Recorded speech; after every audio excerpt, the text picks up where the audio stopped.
The snow had begun falling 3 hours ago, soft at first, then with increasing fury, until the grounds beyond Crestwood Manor resembled a frozen wasteland. Linnea Colborne pressed herself deeper into the hollow of an ancient oak, her thin evening slippers soaked through, her fingers numb inside gloves never designed for such cold.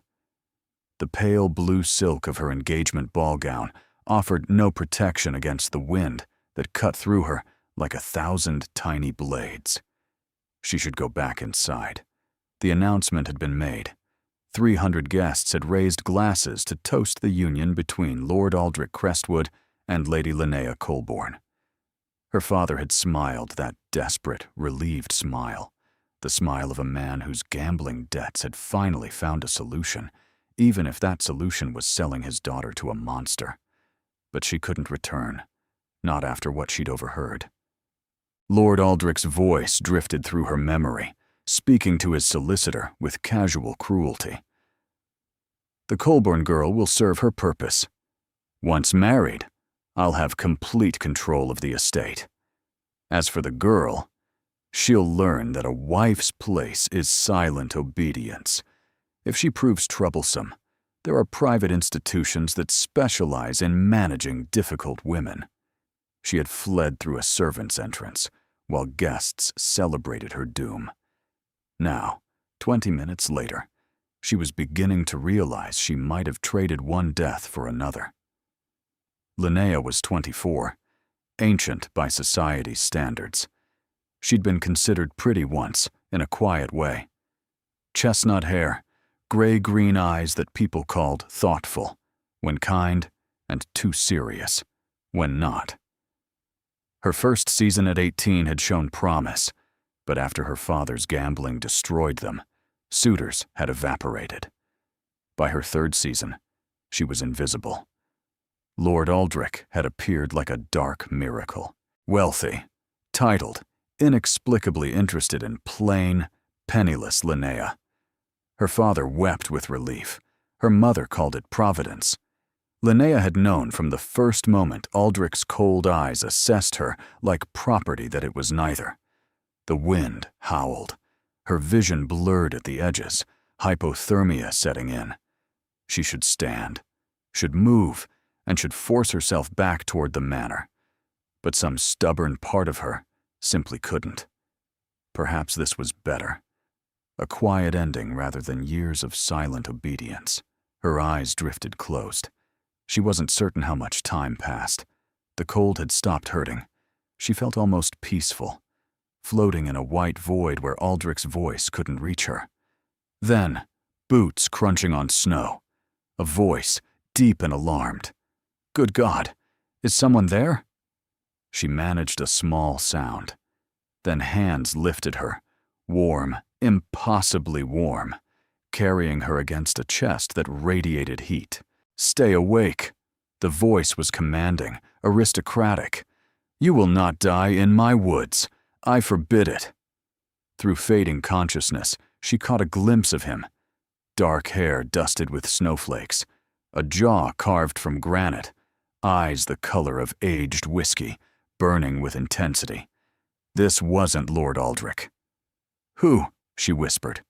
Questions later. Survival first. Then warmth hit her.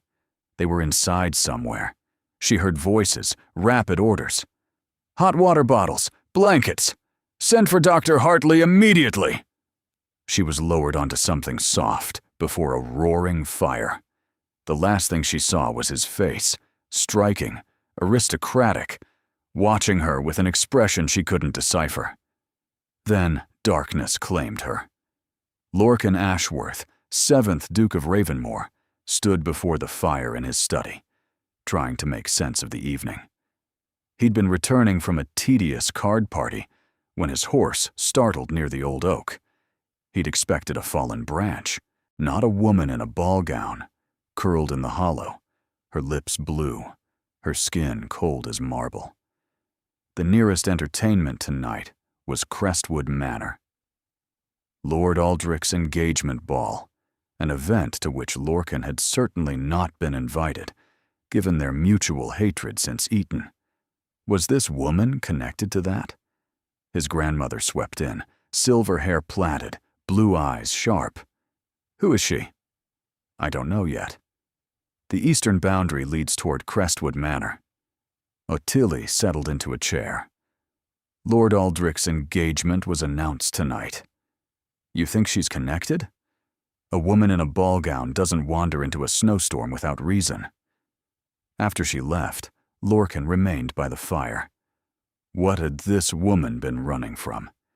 And why did he desperately want to know? Linnea woke to warmth and confusion.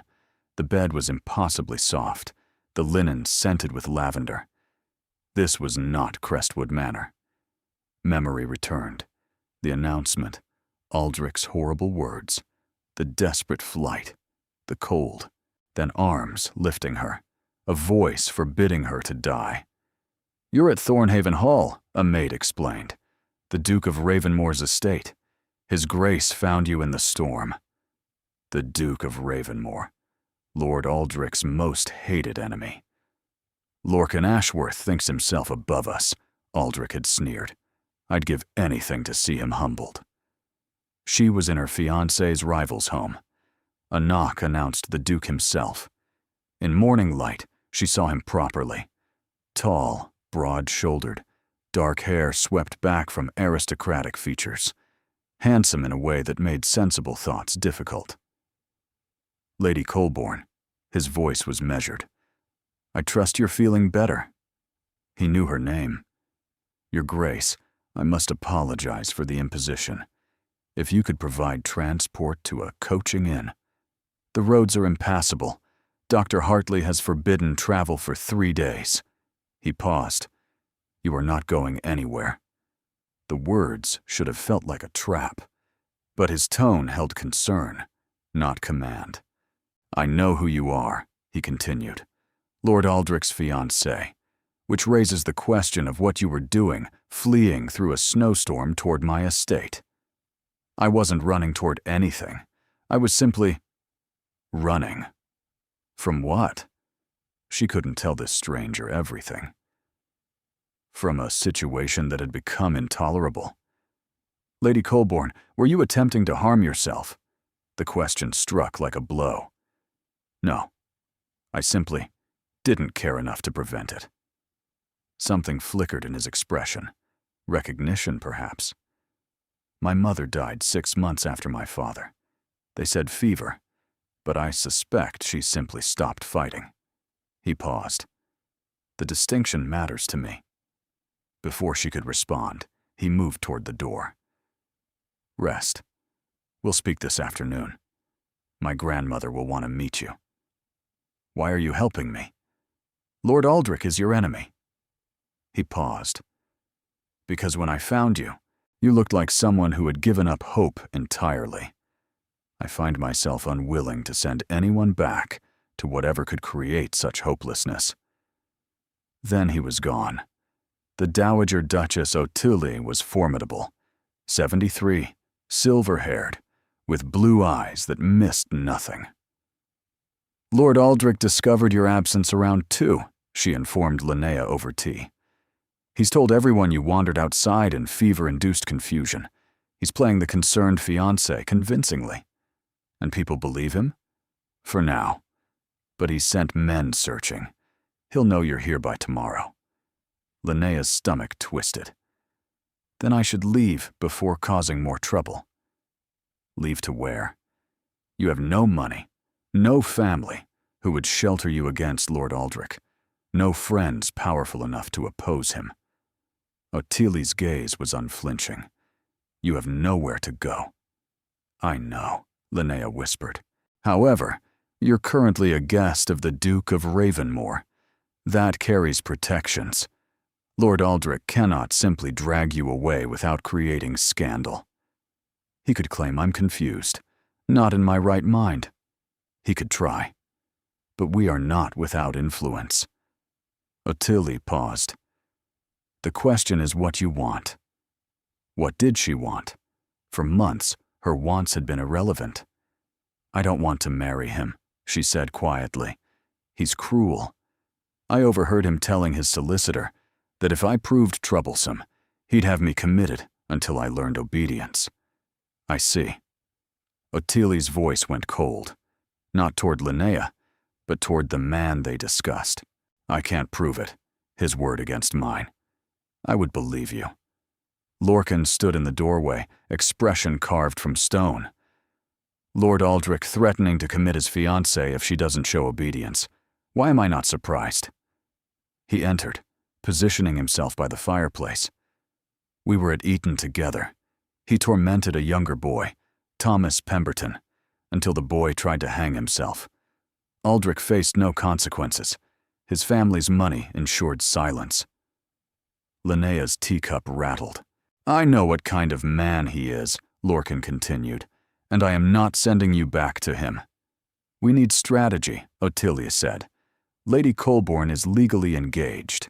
Simply refusing to return her isn't sustainable. Then we find a sustainable solution. Her father's debts can be repaid. I'll cover them myself. Linnea stared at him. Why? You don't owe me anything. Some things should be done because they're right. His voice was firm. You'll remain here as our guest. Any attempt by Lord Aldrich to remove you will be met with our full opposition. The scandal will be his problem. Let him explain why his fiancée fled into a snowstorm. Linnea looked at these strangers, who had become her unlikely champions. I don't understand any of this, she said. You have no obligation to help me. Lorcan crossed the room and knelt before her chair. Linnea, I need you to start believing that you deserve good things. That kindness can be genuine. That not every offer comes with a price. Her eyes burned. That's a large request. I have faith in you. Lord Aldrich arrived the next morning, his carriage cutting through the snow like a guillotine blade. Linnea watched from her window, fingers gripping the curtain until her knuckles whitened. Then she straightened her spine and descended to the study. The tableau was theatrical. Lorcan stood behind his desk. Ottilie occupied a chair by the fire, and Aldrich, golden, polished, his blue eyes fixed on Linnea with intensity that made her skin crawl. My darling, his voice dripped honeyed concern. Thank God you're safe. The fever must have caused confusion, wandering into a storm like that. I didn't have a fever, Linnea said quietly. Something flickered in his eyes, surprise at her contradiction. He recovered smoothly. You must have misheard something, or hallucinated. Come, my carriage is waiting. Lady Colborne is not well enough to travel, Lorcan cut in. With respect, Ravenmore, she is my fiancée. She is my guest. My physician advises against travel. I have my own physician waiting. That won't be necessary. The two men faced each other, Aldrich beautiful in a cold, calculated way. Lorcan darker, rougher, somehow more real. I overheard you, Lord Crestwood, Linnea said, surprised by her own steadiness. In your study, discussing how you'd manage me. Institutions for difficult women. The mask slipped. For one moment, she saw cold fury, calculating cruelty. Then it smoothed over. You must have misheard. She didn't mishear, Lorcan said flatly. I've known you 20 years, Crestwood. I know exactly what you are. This is absurd. The contracts are signed, engagements can be broken, Ottilie observed calmly, not without consequences. Aldrich's eyes swung to Linnea. Break this engagement, and your reputation is destroyed. I'll call in your father's debts immediately. You'll have nothing. Everything he said was true, but staying with him meant losing herself entirely. Lady Colborne remains here, Lorcan said quietly. And if you try to force the issue, I'll expose every secret you've buried, starting with Thomas Pemberton. Aldrich went pale. That's ancient history. There were witnesses, people who might speak given motivation. Silence stretched tight. This isn't over, Aldrich finally whispered. You have no idea what you've started. I think I do. Leave my home. Now. Aldrich's smile was terrible, promising retribution. "We are engaged, Lady Colborne. I always collect what I'm owed." He swept out. Moments later, his carriage departed. Linnea released a breath she hadn't realized she'd been holding. "Well," Ottilie said, "that was bracing. Tea?" The weeks that followed settled into a rhythm both comforting and strange. Linnea spent mornings reading in Lorcan's extraordinary library. Philosophy, history, economics. They discussed her reading over breakfast, debates that sometimes lasted until Ottilie pointedly reminded them of other obligations. Afternoons varied. Social calls with Ottilie, walks in the gardens, sometimes simply existing without purpose, a luxury she'd never been permitted. And evenings belonged to Lorcan. They'd fallen into habit of meeting after dinner, settling before the library fire with their books. Often they read in companionable silence. Other times, conversations ranged across subjects without pattern. She learned about his reform work in Parliament. He learned about her childhood, before her father's gambling destroyed everything. They learned each other, piece by piece. One evening, 3 weeks after her arrival, she found herself watching him instead of reading. He was absorbed in some parliamentary report, firelight playing across features that had become achingly familiar. She knew now that he ran his hand through his hair when frustrated, that his jaw tightened when angry, that his eyes crinkled at the corners when genuinely amused. "You're staring," he observed without looking up. Heat rose to her cheeks. "Apologies.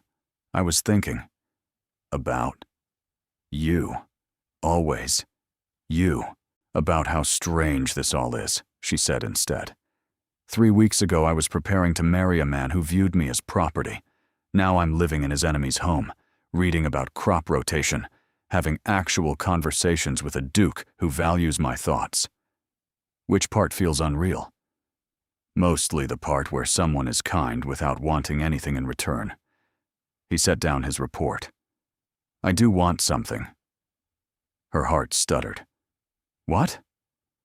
"I want you to stop looking at me like I'm going to transform into a monster. I understand why you're wary, but it's exhausting for both of us." His voice was gentle but serious. "I am not Lord Aldrich. You are a guest who can leave whenever she wishes, who can say whatever she thinks, who owes me nothing. You're paying my father's debts. A business arrangement. No strings. There are always strings. Not this time." They looked at each other across the fire-lit library. "I'm trying," she said quietly, "to trust you.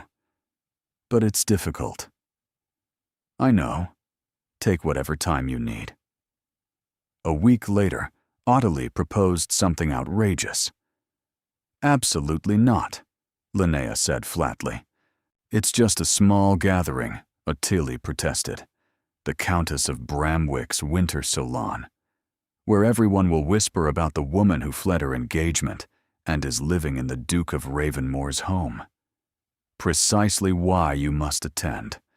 Lord Aldrich controls the narrative, telling everyone you suffered a nervous collapse, that you're fragile and unstable. The longer you hide, the more credible his version becomes." "She has a point," Lorcan said from the doorway. "A public appearance demonstrates you're not the confused invalid he's describing. I'll accompany you," he continued. "We present a united front. Anyone who wants to attack you goes through us first." Despite everything, Linnea felt her lips twitch. "You really do hate him." "With passion. Come to the salon. Let London draw their own conclusions." The Countess of Bramwick's salon glittered with candlelight and crystal. Perhaps 60 guests mingled, their conversations humming beneath a string quartet. Linnea stood at the entrance, Lorcan's arm solid beneath her gloved hand. "Breathe," he murmured. "They're just people. People who are staring. Let them. You look magnificent." She did. Ottilie had ensured that. Deep emerald velvet that made her eyes luminous, finer than anything she'd worn in years. The evening proved strange. She'd expected hostility. There was some whispered conversations that died when she approached. But there was also unexpected kindness. Women who asked about her interests rather than her scandal. And through it all, Lorcan remained nearby, watchful, ready. Then Lady Isadora Crestwood approached, beautiful, cold, unmistakably Aldrich's cousin, the Duke of Ravenmore and his charity case. How touching. Lady Isadora, Lorcan said flatly, no one invited you into this conversation. Privilege of being Aldrich's cousin. Her gaze raked Linnea with contempt. So this is the girl who's caused all the fuss. And yet, here you are, Linnea heard herself say, proving good taste doesn't run in the family. Lady Isadora's eyes narrowed. You'll regret that. Your cousin showed me exactly what he is. Perhaps look closer before aligning yourself with his cause.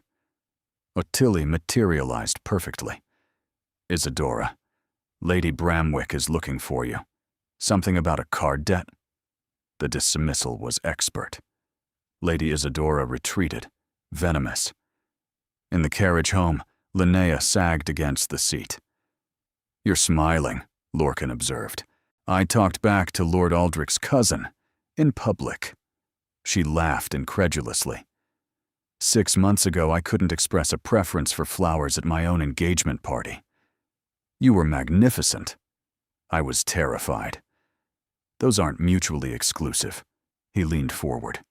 Tonight, you showed everyone, including yourself, that you're not fragile. That matters enormously. She met his gaze. You've given me my voice back, my sense of self. With Aldrich, I felt myself shrinking.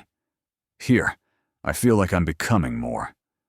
The charged silence stretched between them. I'm glad, he said finally, voice rough.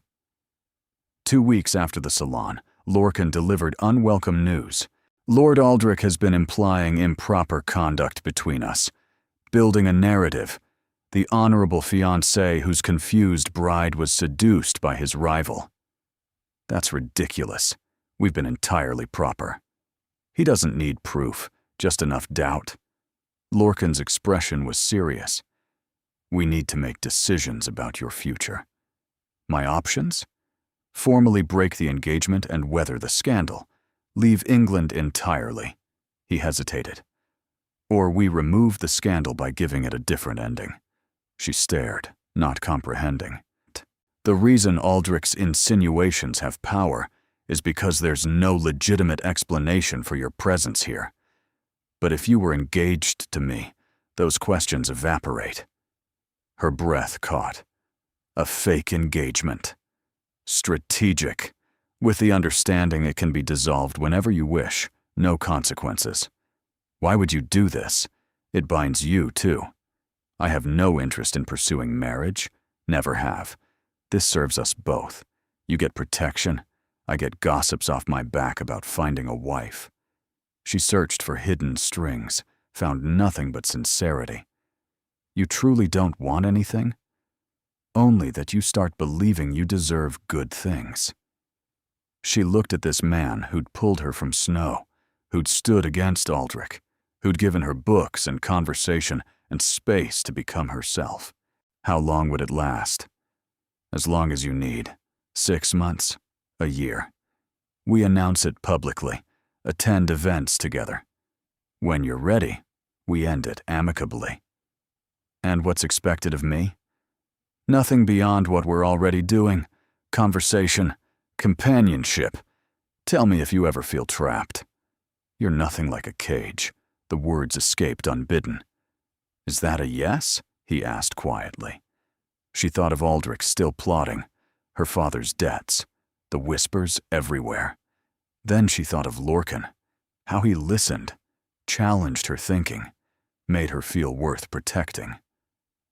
Yes, I'll agree to this arrangement. His smile was like sun breaking through clouds. The engagement was announced the following week. Society's reaction was everything they'd hoped. Shock, intrigue, and most importantly, a complete reframing of the narrative. Lady Colborne wasn't Aldrich's confused, fever-addled fiancée. She was the woman who'd chosen Ravenmoor over Crestwood, a delicious scandal that painted Aldrich as the rejected party. Linnea found herself enjoying the role more than expected. Attending events on Lorcan's arm felt natural now. They'd developed a rhythm, shared glances, inside jokes, the easy communication of people who genuinely enjoyed each other's company. Society believed their engagement because it looked real. Because, Linnea realized with growing alarm, it was beginning to feel real. She caught herself watching for his arrival at breakfast, counting the hours until their evening conversations, noticing how her pulse quickened when he smiled, when he leaned close to whisper something wry about their fellow guests, when his hand brushed hers during a dance. She was falling in love with him. The realization terrified her. After everything, after Aldrich, after learning how dangerous it was to trust, she was doing it again. Believing in a man's kindness, hoping for something good. But Lorcan wasn't Aldrich. Lorcan, who had carried her from the snow, who had stood against his rival to protect a stranger, who spent evenings discussing philosophy, who valued her opinions, who made her laugh, who looked at her sometimes with an intensity that made her wonder if she was alone in these feelings. One evening, 2 months into their arrangement, they attended a ball at Lord Westbrook's estate. The evening had been pleasant. Dancing, conversation, the usual social theater. But as they waited for their carriage, snow beginning to fall softly around them, Lorcan turned to her with an expression she couldn't read. "Linnea." "Yes?" He seemed to struggle for words, unusual for him. "This arrangement, it's working well." "It is. Perhaps too well." He paused. "I find myself forgetting it's temporary." Her heart hammered. "Lorcan, I know we agreed this was strategic, business. But somewhere along the way," he broke off, running a hand through his hair. "I need to be honest with you. I'm not pretending anymore. When I hold your hand, when I dance with you, when I spend every evening in your company, it's not performance. Not for me." The confession hung between them, fragile and enormous. "You don't have to say anything," he added quickly. "I know this complicates things. I know you have every reason to distrust declarations from men. I just couldn't keep pretending I was pretending." Linnea looked at him, snow catching in his dark hair, vulnerability raw in his eyes. "I'm not pretending either," she whispered. His expression shifted. Surprise, then hope, then something deeper. "You're not?" "I've been terrified to admit it, even to myself. After Aldrich, I swore I wouldn't trust again, wouldn't hope." She swallowed. "But you're not him. You're nothing like him. And I—" She didn't finish. Lorcan closed the distance between them, his hands cupping her face with infinite gentleness. "May I?" She nodded.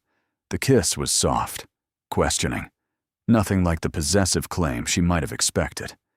It was an invitation, not a demand. She kissed him back. The weeks that followed were the happiest of Linnea's life. Their engagement was no longer a fiction, though they hadn't announced that publicly. They were courting genuinely now, discovering each other in new ways. Stolen kisses in the library, hands intertwined during evening walks, conversations that lasted until the fire burned low. Tilly watched their transformation with insufferable smugness. "I knew it," she declared. "From the moment he carried you through that door, I knew." "You knew nothing of the sort," Lorcan said, but he was smiling. Then Lord Aldrich struck. The letter arrived on a gray February morning, not addressed to Linnea, but to her father. It contained evidence, carefully fabricated, suggesting Lord Colborne had engaged in financial fraud, enough to ruin him completely, enough to send him to prison. "It's blackmail," Lorcan said flatly, reading the accompanying note. Aldrich will destroy this evidence if Linnea returns to him and honors their original engagement. Linnea felt the blood drain from her face. He can't. My father never. Of course he didn't. The evidence is fabricated, but it's convincing enough to cause serious damage before the truth emerges. Lorcan's jaw was tight with fury. Aldrich knows we'd never let your father face imprisonment for crimes he didn't commit. So I have to go back to him. No. The word was absolute. We'll find another way. What way? He has the evidence. He has the power. I have power too. Lorcan met her eyes. And I have something Aldrich doesn't expect. I have leverage. What leverage? Thomas Pemberton. His voice was grim. I've been gathering testimonies for months. Witnesses who saw what Aldrich did. Servants who were paid to be silent, but are willing to talk now. It's enough to destroy him socially, if not legally. He'd retaliate. He would. But here's the question. Does he hate me enough to risk his own destruction? Lorcan took her hands. We call his bluff. I send word that I have evidence too. That if he proceeds against your father, I proceed against him. Mutually assured destruction. And if he doesn't back down? Then we fight. Together. The meeting took place at a neutral location, Lord Pemberton's townhouse, chosen deliberately. The father of the boy Aldrich had tormented, now willing to support their cause. Linnea insisted on attending. This is about my family. I won't hide while others fight my battles. Aldrich arrived with his solicitor, his expression calculating. When he saw Linnea, something ugly flickered in his eyes. My dear fiancée, how touching that you've come to negotiate your return. I'm not your fiancée, Linnea said clearly. I never was, really. I was property you thought you'd purchased. Such drama. You forget. I hold your father's fate in my hands. And we hold yours. Lorcan stepped forward, placing a thick folder on the table. Testimonies from 6 witnesses to the Pemberton incident. Sworn statements from servants you paid to be silent. And correspondence from your own hand, discussing how to cover it up. Aldrich's composure cracked. Those letters were stolen. Does it matter? They exist. They're detailed, and they'll destroy you. You wouldn't dare. The scandal would touch you too. Harboring another man's fiancée. I'll survive scandal. Will you survive being known as the man who drove a child to attempted suicide and paid to bury it? Silence stretched. What do you want? Aldrich's voice was barely controlled. The fabricated evidence against Lord Colborne, destroyed. The original engagement dissolved publicly, with a statement that you've graciously released Lady Colborne from her commitment, and you never contact her or her family again. And if I refuse, then tomorrow morning every newspaper in London receives copies of this folder. Aldrich looked at Linnea with pure hatred. You think you've won? You're marrying a man just as controlling as me. You've simply traded one cage for another. No. Linnea's voice was steady. Lorcan has never tried to control me. He's given me choices when everyone else took them away. That's the difference you'll never understand. Aldrich's solicitor whispered urgently in his ear. Finally, he nodded curtly. Fine, you'll have your dissolution. But don't expect me to forget this, Ravenmore. I'm counting on you remembering. Lorcan gathered the folder. Every time you consider harming anyone else, remember what happened when you tried to harm her. The engagement to Lord Aldrich was dissolved within the week. The announcement was carefully worded. Mutual decision, best wishes, no scandal. Society gossiped, of course, but the narrative favored Linnea. She had escaped a man who was rumored to be crueler than he appeared. She had found happiness with the Duke of Ravenmore, and now that happiness could be real. Marry me, Lorcan said. They were in the library, their library now, the place where everything important happened. Snow fell softly outside, a gentler echo of the storm that had brought them together. "You've already asked me that," Linnea pointed out. "The strategic engagement, remember? That doesn't count. I'm asking properly now." He took her hands. "Linnea, I have loved you since you told me you weren't trying to die, just didn't care enough to prevent it. I have loved your intelligence, your courage, your refusal to be broken by circumstances that would have destroyed anyone else. I want to spend my life discussing philosophy with you, arguing about politics, watching you become whoever you want to be." Her eyes filled with tears. "I love you too," she said.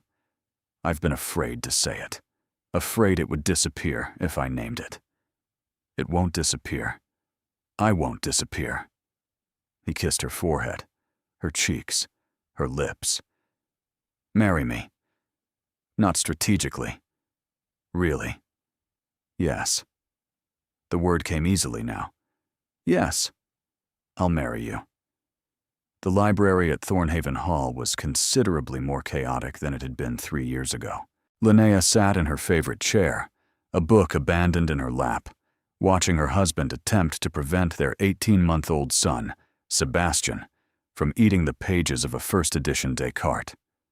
"No, darling," Lorcan said patiently. "We read philosophy. We don't consume it literally." Sebastian responded by grabbing his father's nose. "He has your determination," Linnea observed. "He has your complete disregard for rare books." "I have never disregarded a rare book in my life." "You used that 16th century botany text as a coaster last week. It was already damaged." Sebastian, bored with his father's nose, made a determined crawl toward the fireplace screen. Lorcan intercepted him with practiced ease. "Your mother arrives tomorrow," he said, settling their son on his lap. Something about wanting to see her grandson and also having opinions about the nursery decorations. "Ottilie always has opinions. She's earned them." He smiled at her, that rare, transformative smile that still made her heart skip. She was right about us, after all. She was right about you. I was a gamble. The best gamble I ever took. He rose, Sebastian tucked against his shoulder, and crossed to her chair. "Have I mentioned lately that I love you?" "Not in the last hour." "Oversight. I love you, Linnea Ashworth. I love our chaotic, book-destroying son. I love the life we've built." She reached up to touch his face. "I love you too. Even when you let Sebastian near the rare books. That was once. It was 3 times this week." Their son chose this moment to grab a fistful of his father's hair and yank enthusiastically. "I think he's ready for his nap," Lorcan said with remarkable calm. After Sebastian was settled in the nursery with his nurse, they returned to the library together. The fire crackled softly. Snow had begun to fall outside, a gentle snow, nothing like the storm that had nearly killed her 3 years ago. "Do you ever think about that night?" Lorcan asked, reading her thoughts. "When I found you?" "Sometimes. Usually when it snows." She leaned into his side. "I think about how close I came to giving up entirely, how easily I could have died in that hollow. But you didn't. Because you forbade it," she smiled, "very commanding of you. I'm a duke. Commanding is what we do." She laughed, a sound that had come easily these past 3 years. "Thank you," she said quietly, "for carrying me out of the snow, for fighting for me, for giving me a life I never dreamed possible." "Thank you for staying," he replied, "for choosing me, for making this house a home." They sat together as evening fell, their library warm with firelight and memories. Tomorrow would bring Ottilie's opinions and Sebastian's chaos, and all the wonderful complications of the life they'd built. Tonight, there was just this. 2 people who had found each other against all odds, in the hollow of an oak tree during a snowstorm, and who had chosen each other every day since. Some things were worth every complication. This was one of them.